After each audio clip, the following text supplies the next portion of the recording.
Thank you for these few minutes of your time. Delaware has a new law that tackles locally the growing national problem of prescription drug addiction. Statistics surrounding medication abuse are astounding. The Centers for Disease Control says that between 2004 and 2008, there was a 25% increase in emergency room visits related to the misuse of prescription and over-the-counter drugs. 2008 was also the first year that emergency room visits for abuse of those drugs equaled the number for illegal drugs like heroin and cocaine.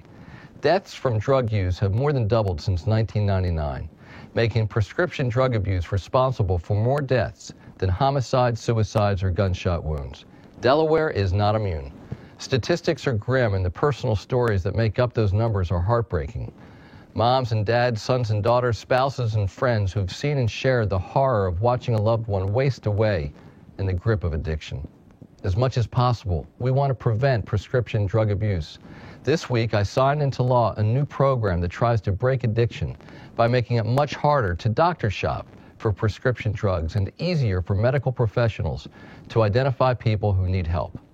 The law authorizes our state Office of Controlled Substances to establish a database of prescription information from Delaware pharmacies. This makes it easier for doctors to make sure they're not prescribing drugs that interact dangerously with existing prescriptions.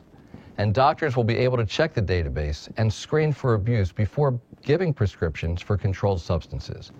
They can see if a patient has similar prescriptions from other medical providers.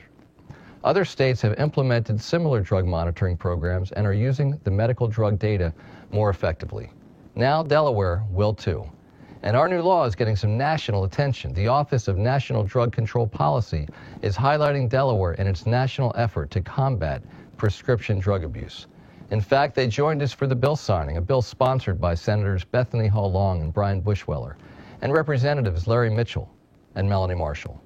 Federal officials discovered what we already know, that our Delaware difference gives us the ability to face problems together, to find solutions, and figure out new and better ways to keep our state moving forward.